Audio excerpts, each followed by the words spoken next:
Trade deadline week is here in the NHL. We are going to discuss the potential targets for the Florida Panthers, but also ask, do the Panthers have to make a move?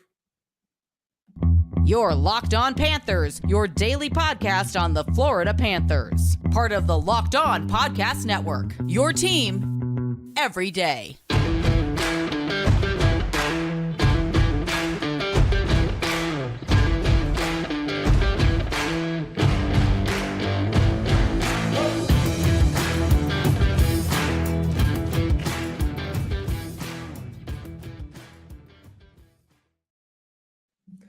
And welcome into this Monday, March 4th edition of the Locked On Florida Panthers podcast, part of the Locked On Podcast Network, where it's your team every day. Thank you for making the Locked On Florida Panthers podcast your first listen of the day. I'm Armando Velez from the Hockey News. You can follow me on X at MonoMan12. Follow the show account on X and Instagram at LO_FLA Panthers. And shout out to the everydayers who come back here and get your daily Florida Panthers fix. You can follow this podcast anywhere you listen to podcasts and on YouTube.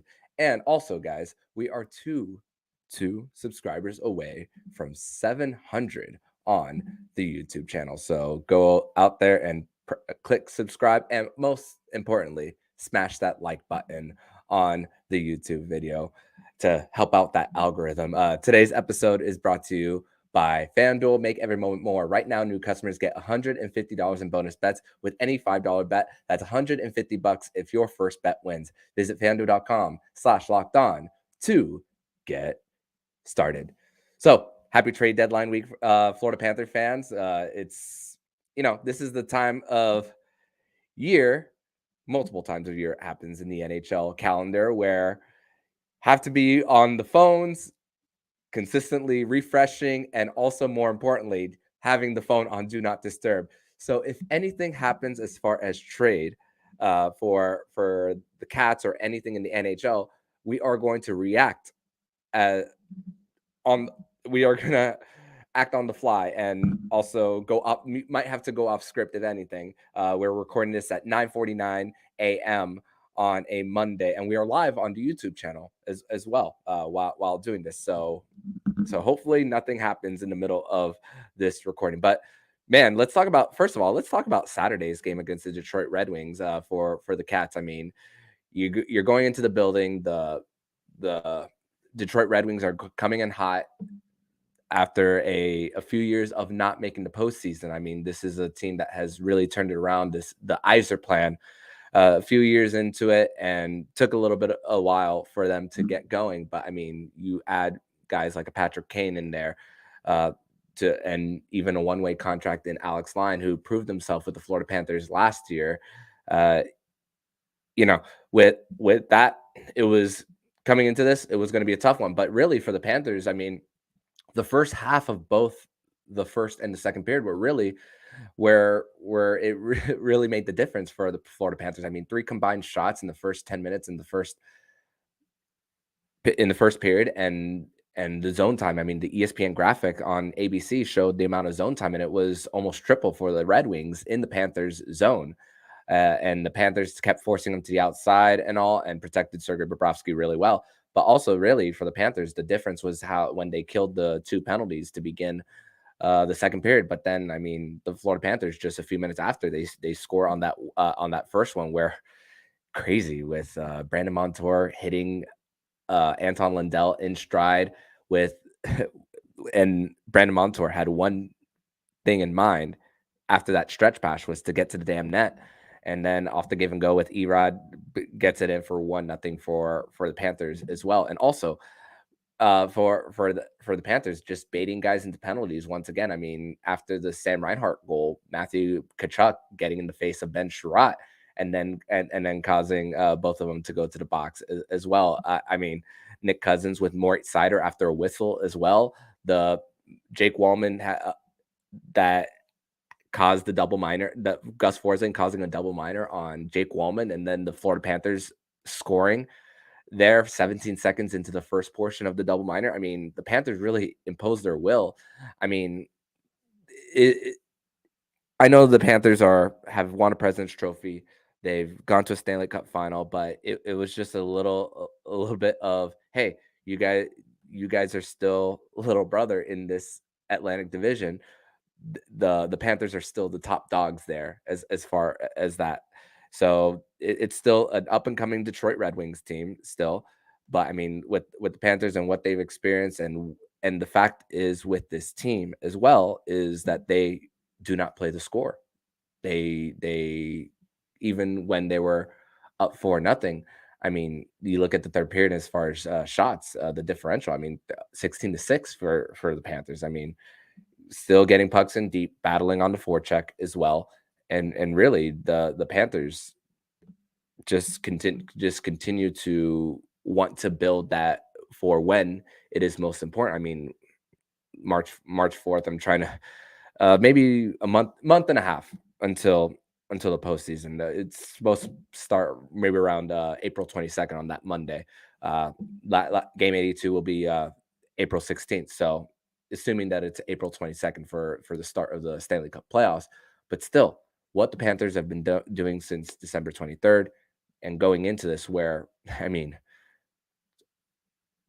like 15 of their last 16, 2 goals or less. And also with the weekend that was for the Panthers, with them shutting out Detroit and the Winnipeg Jets giving up 5 goals over the weekend, the Panthers are now numero uno in goals against per game. So, and the Panthers are 11th in scoring. So it goes back to the whole defense wins championships. You protect the middle. You Bob has time to make saves, which even though Bobrovsky wasn't challenged too much. I mean, the real big challenges on Saturday were the breakaways that Patrick Kane had on him. Went for the poke check, still got that left pad down to make the stop. But even the Detroit Red Wings with the Panthers jumping up in the offense. I mean, we even saw Kulikov a lot of times jumping up in the play as well. The Panthers had a forward back and they were able to still defend going the other way too. So Montour heating up, got the secondary assist on the now what's now called Barkov's goal. So now second time in the last week that a Carter Hagee goal was taken away and changed to Alexander Barkov. That one from Saturday, it was changed a few hours later. It was in fact redirected in from Barkov. That was on the double minor, 17 seconds in, and all, and just for him getting on the scoring. Brandon Montour with the 3 points now 13 points in his last 7. Heating up, contract year. We all know that. Could change the approach on what the Panthers do as far as the trade deadline as well. Who knows if they end up doing so. Is it for the Panthers in this instance? Is it really sending a message to a team like Detroit? I think they are going towards the path of like one game at a time still. They're focused on one little thing. And I think it's not just lip service to the media, in my opinion. I you could only fake it so much if you were to do it. And I don't think the Panthers are faking it when it comes to just focusing one at a time. I mean, even the 9-2 victory a few weeks ago in Tampa, they even said that that wasn't a statement game.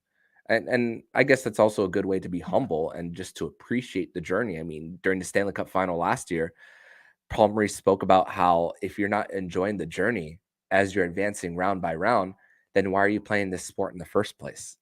And that's really what it is for the Florida Panthers, just enjoying the journey. Yeah, there's winning help with that journey. Absolutely.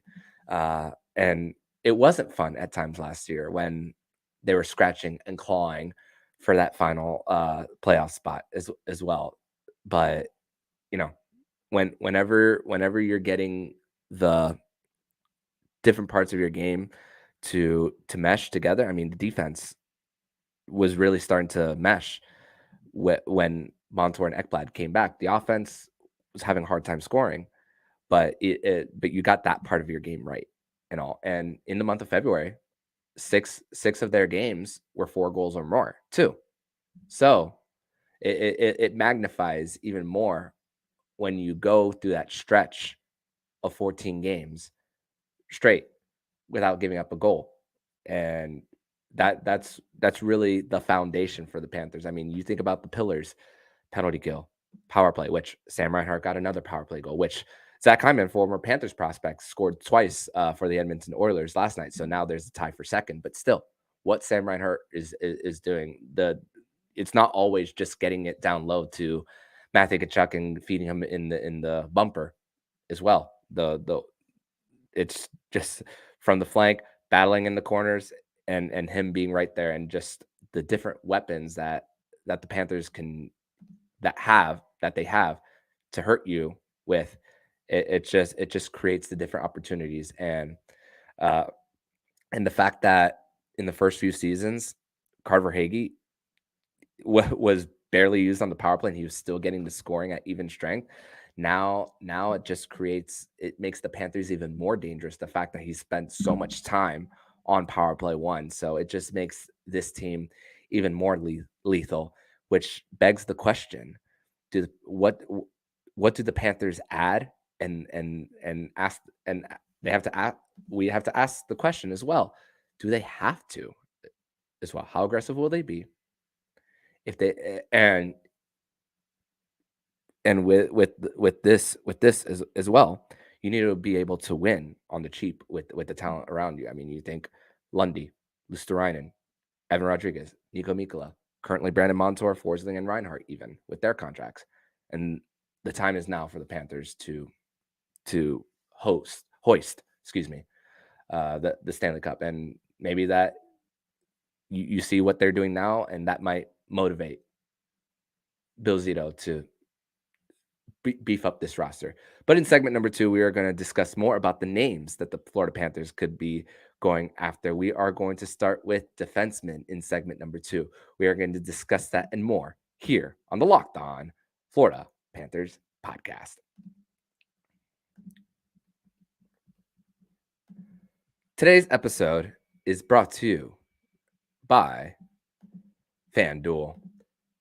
And get buckets with your first bet on FanDuel, America's #1 sportsbook, because right now, new customers get $150 in bonus bets with any $5 bet. That's $150 if your first bet wins. Bet on all your favorite players with teams with quick bets, live same-game parlays, exclusive props, and more. Just visit FanDuel.com/lockedon and shoot your shot.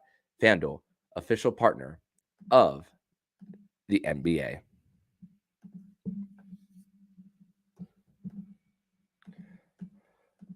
Locked On has launched the first ever national sports 24/7 streaming channel on YouTube, and now it's available on Amazon Fire TV on the free Fire TV channels app. Locked On Sports Today is here for you 24/7, covering the top sports stories of the day with the local experts of Locked On, plus our national shows covering every league. Follow Locked On Sports Today, now available on the free Fire TV channels app. Thank you once again for making the Locked On Florida Panthers podcast your first listen of the day here on a Monday edition of the show. So the Panthers, I mean, we spoke about in segment 1 and basically all season how the strength of this team has been defense. I mean, really the only time that you've seen Josh Mahura inserted into a lineup was either injury. I mean, think about the game against Tampa where they were not without Aaron Ekblad. Gustav Forsling did not play in the game against the Nashville Predators due to the birth of his child too. So there is value in putting Josh Mahura in there to the lineup whenever those guys are missing as well. So, but at the same time, if you think that once again, you have to ask the question, do you feel that there is an opportunity to improve your roster? And if you do, you find a way to make it happen if you do. But even if you sprinkle in like Josh Mahura in a trade as well to bring someone in, you still have a plan later on in the future, in the immediate future, actually, where you liked what Uvis Belinskis' game looked like in the beginning, and he's developing in the AHL and someone that you could bring on the cheap next year. But as far as names that are out there for in the NHL, we mentioned Noah Hannafin before, but here there isn't too much of an update as far as where he's going right now. The teams that are interested in him are Boston, Florida, New Jersey, Tampa Bay, and Toronto. Toronto just traded for Ilya Lyubushkin. They brought him back and all. But for the Panthers as far as that. As long as he's in Calgary, they said it. As Craig Conroy said it. As long as he's in Calgary before the trade deadline, he's going to be playing. So he's not going to be held out of any lineup for trade related reasons. Not going to be the Jacob Chikrin situation that we saw uh, a few years ago. But also, if you make this trade, one of Montour Forsling are gone after this season, even if he's 2 years younger. Left-handed shot as well. So the as far as Hannafin, this is likely going to be something that is probably going to have to wait until the summer as far as getting him, because it's going to come at a high price. Next one is Eric Johnson. That's a potential target. A little bit on the older side, former number 1 overall pick from the St. Louis Blues, 35 years old, 6'4", 225, a right-handed shot, making $2.25 million. Provides some depth on that right side, but it also gives you a different look if you were to put him in place of Dmitry Kulikov. Kulikov being a left-handed shot, Eric Johnson being a right-handed shot. So it matters based on shot angle and where they could go when they're shooting from the blue line, or even shooting in to get pucks in deep, because you don't know. You got to know where. You got to know where your first step is going to be when going to the end boards and fighting for your battles too. And also, Eric Johnson has been held out of the lineup recently in Buffalo. Is it for trade related reasons? We'll see. David Savard, another potential target, which I find a little bit doubtful for the Panthers. 33 years old, another right-handed shot, 3.5 this year next. Montreal's been taking calls on him and has been in the postseason as well. Traded to the Tampa Bay Lightning just a few years ago from the Columbus Blue Jackets. So that is one that for David Savard, he has that playoff experience for him. So that is someone that you could add to your blue line as far as that. Matt Dumba. Recently, Matt Dumba, it was reported that Matt Dumba is going to go for a first-round pick. And there was just so many ups and downs towards the end of his tenure with the Minnesota Wild. Scratch, is he going to be traded? Is he not? Signs a 1-year deal with the Arizona Coyotes, which I found out the other day. The reason why he signed with Arizona, he has a vacation home over there in the desert. I mean, it's still a really hot market. So with the whole relocation when it comes to Arizona and all, you can see why the NHL really wants to keep that team in that market, because it's a really population's big, and if you put a winning team, just like in South Florida, the fans will come regardless of the location. I mean, personally, the only reason why I go to Sunrise is for the Panthers. Outside of that, I wouldn't go. But you put a winning team there, people will show up. It's not that hard to understand as far as that. Nick Seeler, 30 years old, and his cap hit is relatively low for the Philadelphia Flyers. And the Flyers, they're still in a little bit of a limbo still with what they're going to do at the deadline, because they want to stick to their plan as far as trying to rebuild the farm, retool on the fly, and all, which it's funny because if we're being honest, the Panthers might be one of the least interesting teams as far as going for that big fish at the trade deadline. As much as Bill Zito is working the phones and just trying to get a deal done and all, but with the Flyers, they're in my opinion, they're the most interesting team. But Nick Seeler is one of those guys who could be out there for the Flyers. He's 30. So is he part of their plans moving forward? Great thing about him is, even though he shoots left, he has dual eligibility as well. After his contract was terminated by the Blackhawks, was out of the game, but then ended up being a pleasant surprise for the Philadelphia Flyers and all. And they're currently contemplating an extension. I mean, there's a lot of guys who contemplate extensions during this time of year. I mean, look at the Vancouver Canucks. There was rumors on, what is Elias Pettersson going to sign? And then Carolina trying to make a trade for Pettersson. And then he signs an 8-year deal just north of $11 million. So you're going to hear a lot of that, a lot of smoke this smokescreen season. Let's also not forget. But again, if going back to the Flyers and Nick Seeler, if they don't see him as a long-term fit, that's a guy that the Panthers could bring in on the cheap. Not necessarily an everyday player for the Panthers, but a body for the Panthers to shore up that defense for them as well. If you want to really be sure about where your decor is heading towards this Stanley Cup run, because it's a grind. I mean, you saw that the Panthers were battered, bruised by the time they got to the final. I mean, 9 days off in between games wasn't enough for the Panthers to recover from everything that their bodies had gone through the first 3 rounds. And you're talking about how even the Eastern Conference final for them did not go the distance too. And they were still just banged up when they got to that final round. And even healthy, they weren't not beating the Vegas Golden Knights.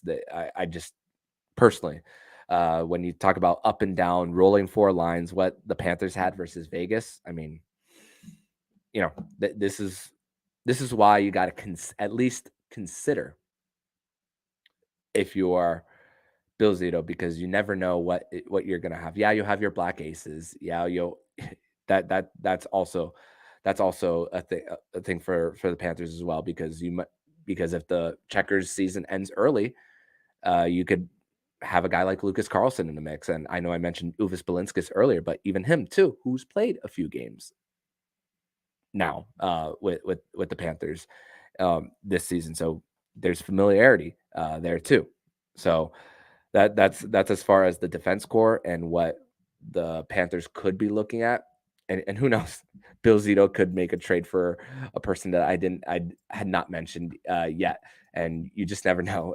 But whatever other names and rumors come up, we will cover it here on the Locked On Florida Panthers podcast. We are going to move on to forwards. Which forwards could be potential targets for the Florida Panthers ahead of the trade deadline? We are going to discuss that and more here on the Locked On Florida Panthers podcast.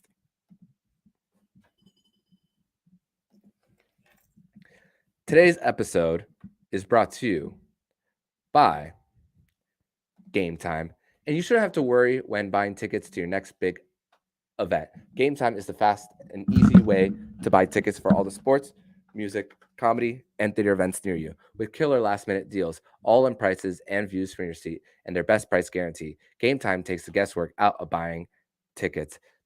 See the view from your seat before you buy, so you know exactly what to expect when you arrive. All-in prices show your total upfront, so you know you're getting a great deal before you check out. Buy tickets in seconds with 2 taps. Game Time has deals on tickets right up to the start of the event and even an hour after it starts. It's the best place to find last-minute tickets. Find exclusive flash deals, sponsored deals, and tickets for football, basketball, hockey, concerts, comedy, theater, and more. With zone deals, you pick the section, and Game Time picks the seats for big-time savings. And the Game Time guarantee means you'll always get the best price.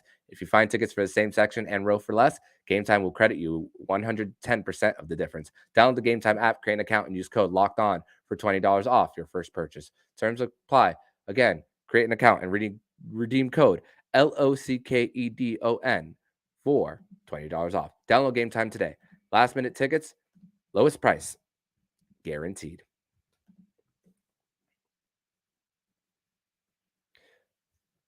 Thank you once again for making the Locked On Florida Panthers podcast your first listen of the day here on a Monday edition of the show. And once again, happy trade deadline week to everybody out there.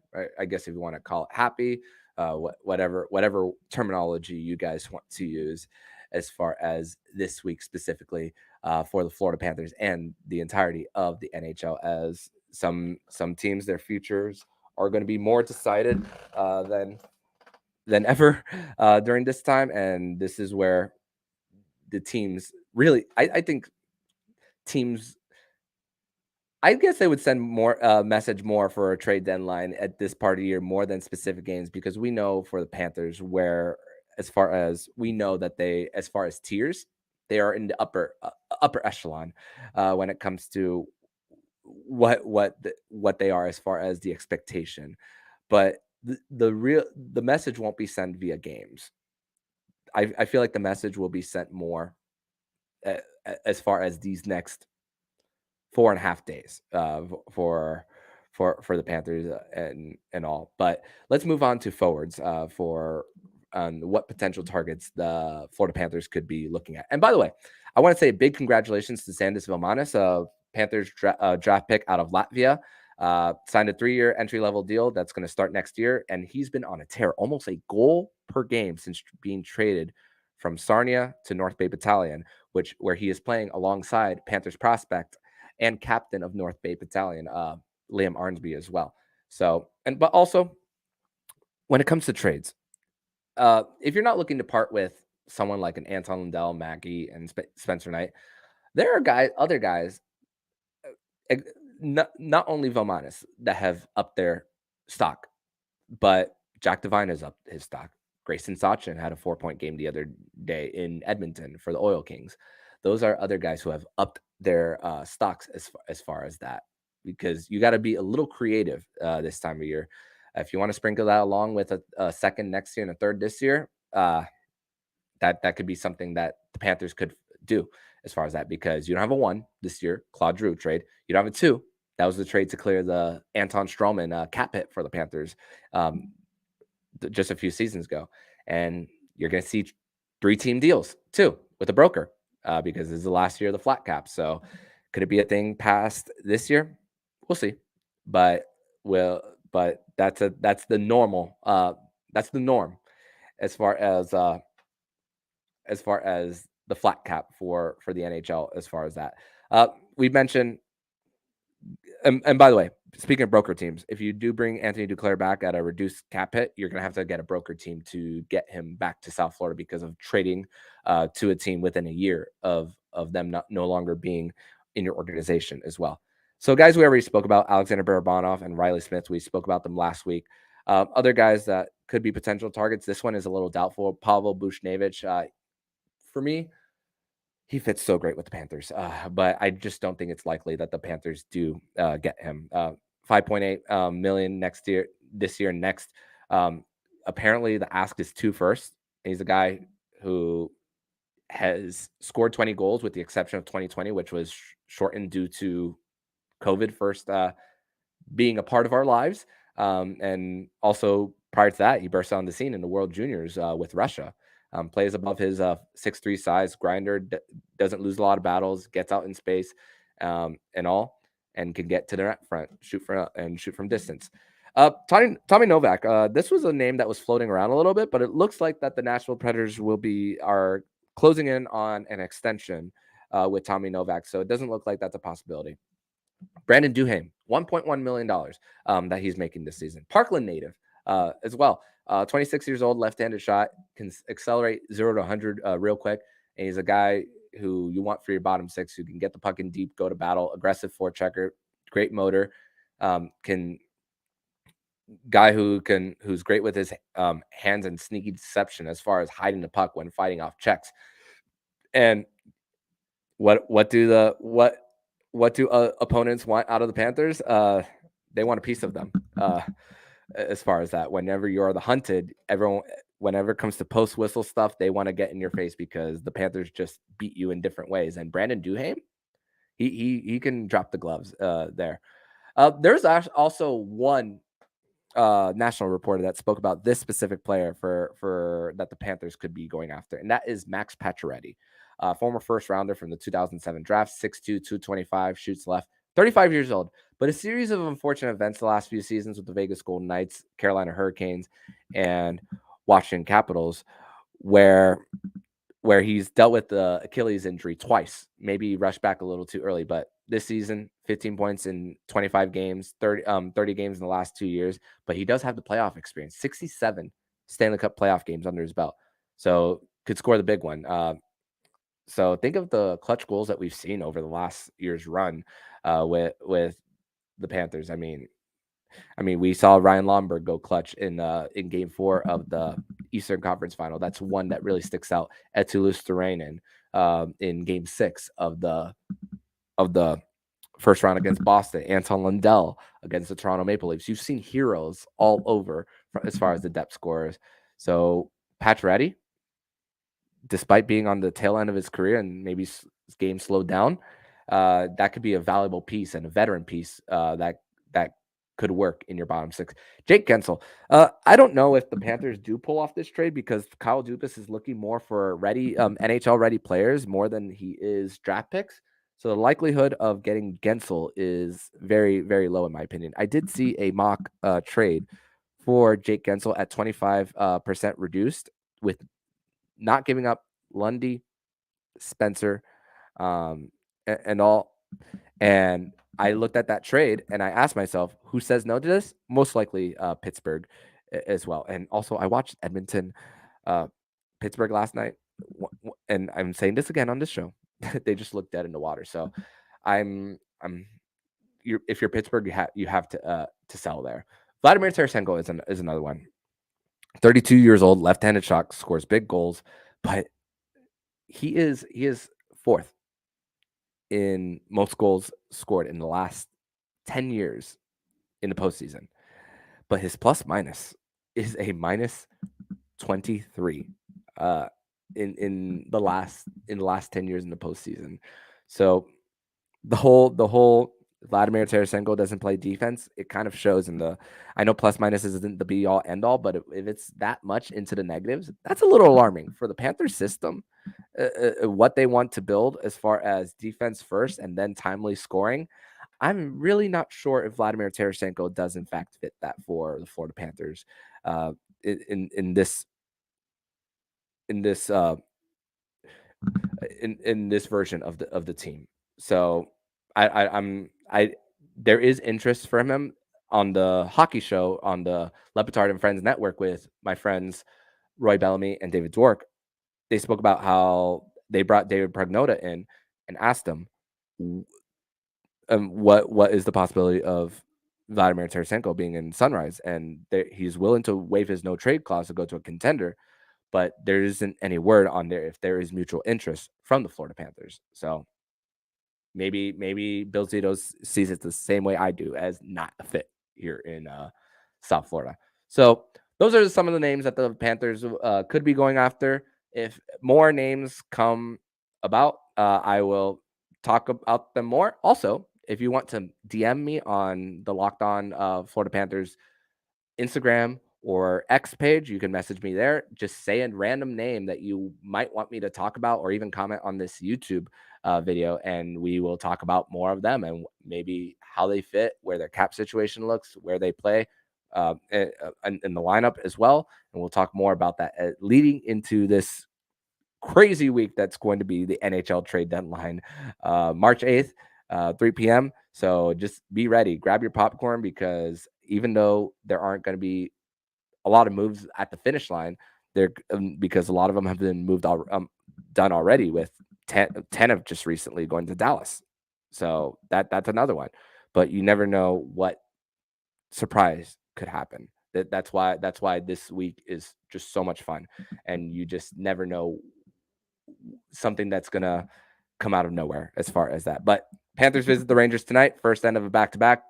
No practice for the Panthers yesterday. Going to be interesting to see what the Panthers do as far as goalie tandem, as far as that, because Sergei Bobrovsky played in the afternoon game, got the rest of the afternoon off. They got to New York at before midnight, so going to be interesting to see as far as if he gives Stolarz that day, and that Bobrovsky starts on the second end against New Jersey, because Maurice did start Stolarz against Toronto on the front end back in November. So let's also not forget that. Also, big matchup against the heavyweight in the New York Rangers. Despite their depth being a little depleted, with Wheeler and Filipino being out for the season, Jonathan Quick has been given an extension for the New York Rangers. And despite all the talk of, is Igor done? Because he had a little bit of a rough start, and Jonathan Quick basically saved the season for the New York Rangers really early on when Igor Shesterkin was struggling. But the Stadium Series for him, that's when it turned around for Igor Shesterkin. And first matchup between these two since December in Sunrise, where the Panthers blew multiple leads, a 2-goal lead and then a 3-2 lead, where Zibanejad scored shorthanded, but the Florida Panthers scored 2 minutes after, but still came up victorious in regulation. So it's gonna be a really fun game from the Garden. We are just over an hour from morning skate prior to the Panthers taking the ice. And the only way that the New York Rangers will own the tiebreaker over the Florida Panthers is if they win in regulation tonight. So I guess you could say that's what's at stake for these two, even though they will see each other later on this month. I believe it's like March 23rd or 24th, one of those days. But Vincent Trocheck, Artemi Panarin, they've been hot as of late December. Both of them combined for 70 points since the end. And obviously, we got to address the elephant in the room. Matt Rempe. He fought Ryan Reeves of the Toronto Maple Leafs over the weekend. So who's going to be the guy for the Florida Panthers to drop the gloves against Matt Rempe tonight? Huge human. Humongous. So if Jonah Gadjevich is healthy, maybe it'll be him. Maybe it's Ryan Lomberg who fights a guy who's way taller than him. Maybe it's Sam Bennett. Who knows? But if that doesn't happen, it'll personally, from an entertainment standpoint, for that, I'll be like, damn it, I want to see it. But if it does, we will have a discussion more about it on tomorrow's edition of the Locked On Florida Panthers podcast. That's going to do it for today's show. Thank you all for joining in and listening to me talk about potential targets for the Cats. Once again, if you have a name that you are interested in me talking about, make sure to comment or message me, and we will discuss more of that as this crazy week is only beginning. But in the meantime, if you like what you're hearing, please subscribe to the podcast to be notified every single time the Locked On Florida Panthers podcast jumps into your podcast feed. Don't forget to also subscribe to the other shows on the Locked On NHL network, including Locked On NHL, Locked On Fantasy Hockey with Flip Livingstone and Steele Roden, and Locked On NHL Prospects. Thank you once again for making the Locked On Florida Panthers podcast your first listen of the day. So I'm Armando Velez, signing off. And you've been listening to the Locked On Florida Panthers podcast, part of the Locked On Podcast Network, where it's your team every day.